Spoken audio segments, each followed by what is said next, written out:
आणि त्या आमच्या नेते आहेत, उपमुख्यमंत्री आहेत. उद्याच्या भवितव्याच्या कालावधीमध्ये आणखीन पक्षाची जबाबदारी त्यांच्यावरती येईल आणि पक्षाचे वरिष्ठ नेते मंडळी आहेत. या संदर्भामध्ये एखादा प्रस्ताव किंवा एखादा विचार कोणी मांडला तर मग त्या बाबतीमध्ये पक्षाच्या कोर ग्रुपमध्ये चर्चा होऊ शकते.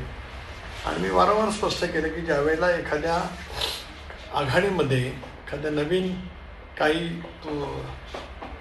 वेगवेगळे पक्ष ज्यावेळेला सोबत येत असतात त्याला मुख्य पक्षाला त्या संदर्भामध्ये विश्वासात घ्यावं लागतं. त्यांच्यातून चर्चा त्या ठिकाणी करावी लागत असते. तेही त्या ठिकाणी स्वाभाविकपणाने आहेच. कारण आज एनडीएचा मुख्य पक्ष भारतीय जनता पक्ष आहे आणि भारतीय जनता पक्ष ज्यावेळेला आम्ही हा निर्णय घेतला त्यावेळेला सुद्धा भारतीय जनता पक्षाने आम्हाला एनडीएमध्ये सामावून घेण्याच्या दृष्टिकोनातून अनुमती त्यावेळेला दिली आणि म्हणून 2023मध्ये आम्ही एनडीएमध्ये सहभागी झालो.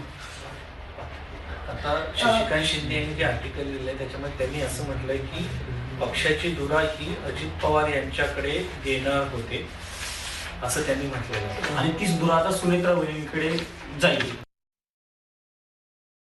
की राष्ट्रवादी काँग्रेस पक्षांतर्गत राष्ट्रवादी काँग्रेस पक्षच त्या ठिकाणी घेणार आहे. त्यामुळे कोणी काय सांगावं हा काय त्याच्यातला काय भाग येऊ शकत नाही. कारण शशिकांत शिंदेचं आर्टिकल मी ते पाहिलेलं आहे. त्याच्यामध्ये जे प्रामुख्याने त्यांनी जे म्हटलेलं आहे की जे वाक्य अत्यंत गैर आहे त्यामुळे माणसे किती तास लागले ते रांगेत उभी राहत होती. म्हणजे दादांचं त्यांनी ते सांगितलं. असा भरलेला दरबार पुन्हा पाहायला मिळेल असे खात्रीने सांगता येत नाही. परिस्थिती खरी आहे.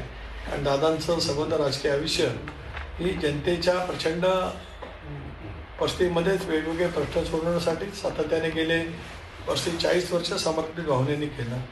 म्हणजे पुढील जे वाक्य आहे अदृश्य शक्तीच्या कारवाया धमक्या व खोट्या नाट्या षडयंत्र करून केलेल्या आरोपामुळे अजितदादांना राष्ट्रवादीतून बाहेर पडून वेगळा गट स्थापन करावा लागणार होता याची आपल्याला कल्पना व जाणीव आहे.